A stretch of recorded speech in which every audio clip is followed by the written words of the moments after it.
Hello and happy Thursday to you all. No, Wednesday. Is it Wednesday? Okay, it's Wednesday. Happy Wednesday to you all. My name is Tom. I'm here to talk to you about a novel called Wuthering Heights on my very first vlog. Actually, you know what? I don't like that word. I'm going to call it borborygmi. I mean, that actually means something. You can look it up by yourself because I'm not going to tell you what it is. However, it does have educational value. For those of you that don't know me, you can call me Tom. For those of you that do, you can call me Fido. It's a nickname that I picked up. Now, this novel by Emily Bront, it contains a whole bunch of just manic, evil plots with which you have to follow. In fact, it kind of reminds me of a book called Unwind by Neil Shusterman. I read it a while ago. It was a good read. Now, in that plot, however, the character was the good guy. Well, the main character was the good guy, and he was helping enter into a bad plot to help make it better. Now, in Wuthering Heights, however, this is the opposite way around. There's a bad character, and he's like the main character, that enters into a good setting, and he screws that up. The bad character is this guy called Heathcliff. However, there's also kind of a partner in crime which he has. Her name is Catherine, and she's part of the family that she goes and screws up. Kind of makes me wonder whether or not Emily Bront was a feminist or not. However, as I continued reading, I started wondering to myself, who is Catherine to the families? I mean, what does she represent? So that's what I figured I'd base my vlog on today. No, not vlog, borborygmi. It's borborygmi. That's what I figured I'd talk about today. One of the very first things that you have to understand about Catherine is that she actually comes in two incarnations. The first one is Catherine Sr., who starts out as Catherine Earnshaw and then becomes Catherine Linton. It surprises me, however, that she didn't become Catherine Heathcliff. However, the second Catherine is the one who actually becomes Catherine Heathcliff, while also maintaining the identity of Catherine Earnshaw along the way.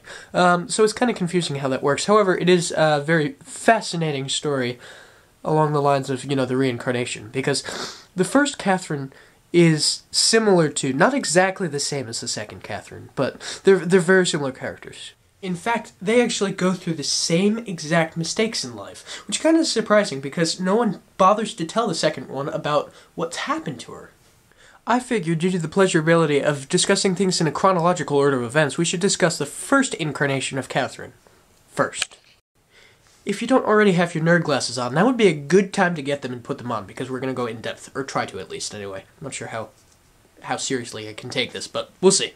Now, I'd like to remind you that we all see things differently, and given that I'm a big Doctor Who fan, I'm going to see things in a timeline of paradoxes and weird events. You're going to see them differently. However, I'm going to discuss things like I see them because I see them that way, and I don't see things like you, so I'm sorry about that, but that's the way things are.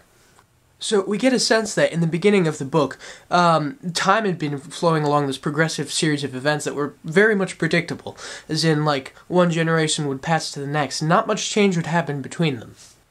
However, Mr. Earnshaw, on his way to, well, I can't exactly remember where he was going to. Let me check. Page 1, page 2, page 3... This is taking too long. Ah, yes, it was Liverpool, England, and it's a journey in which he promises to bring back each of his children, everyone living at the house, all the little people anyway, all the little people at the house, a present. Now, the ironic thing is he forgets about Cathy's present. However, he does bring home little Heathcliff. So, in that way, he kind of becomes the whip that Cathy was supposed to get when Mr. Earnshaw went to Liverpool. And in a way, he does kind of become a whip, because he becomes a harbinger of doom and destruction upon the families.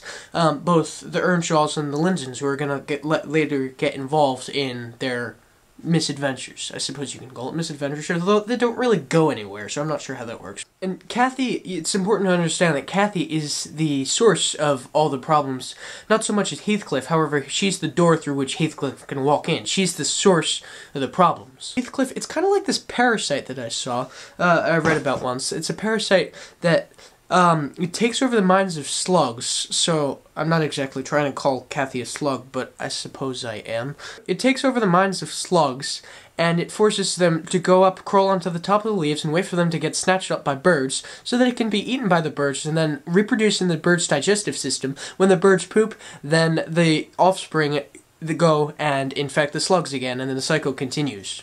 Heathcliff and Son are kind of like these parasites, which makes Kathy the slug. Sorry, Kathy.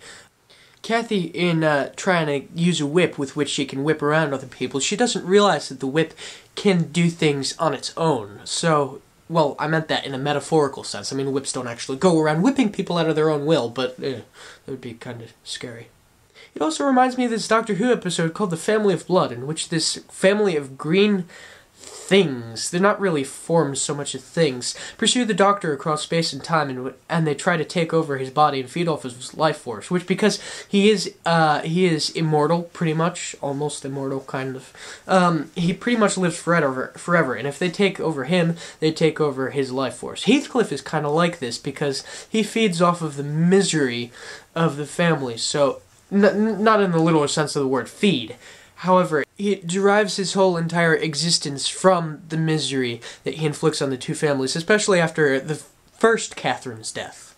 But, you know, I'm kind of rambling, because I was originally supposed to be talking about just Catherine, instead of Catherine and Heathcliff, so I'm going to get back to Catherine. And it's important to realize, when thinking about Catherine, that she's kind of the architect of her own destruction, and her next incarnation's destruction as well. Catherine Sr. goes and falls madly in love with this Heathcliff. However, she decides to marry, for some reason, Edgar Linton instead of Heathcliff, because supposedly it would degrade her. She doesn't marry for love, she marries for wealth. I'm not sure what that says about her character. I'm not sure what that does for Emily Braun's feminist case either. She says that she loves every little thing about Edgar, but she doesn't love Edgar himself. However, Heathcliff is the one who is more her soul, which kind of makes her a bad person too. And this kind of dual nature that she adopts winds up killing her. Quite literally, it winds up spiking a disease that winds up killing her. The evil that I was talking about before is present in the second incarnation of Catherine, because she too falls in love with two different people. Well, it's kind of one person at one time, and then she realizes that it was all fake. And it's play on Heathcliff's part, both senior and junior, to gain her wealth and her property. Catherine originally falls in love with the sick and ailing Linton Heathcliff, the son of Heathcliff Sr. However, the interesting thing about their love is that it's less of a romantic love and more of a mother-to-child, or I would really say it's more of a patient-to-nurse relationship. Sorry, I got that backwards. I meant nurse-to-patient, because Kathy is the original one, and Linton is the sick and ailing patient. And, you know, just like the Kathy Sr., she starts to see things that are wrong with him, however hopes that they're just flaws in the outer shell of the character, and the heart of the character is sound within. However, things get worse and worse after, or in the events leading up to, and then after their marriage, which eventually winds up in her being locked in a room for 5 days straight. I'm not really sure what that tells you about the character of the Heathcliffs either, but I can tell you this, it's not good. I mean, he's locked who he proclaimed to be the love of his life in a room and prevented her from seeing her dying father. Again, I'd like to point out an issue in character.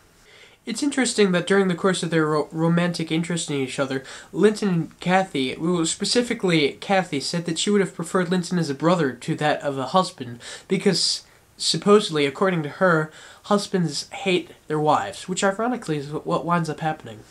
Anyway, order is presumably restored, and we all come to a happy ending when Hareton almost marries, well, he doesn't in the book, however, it's implied that he does marry Kathy.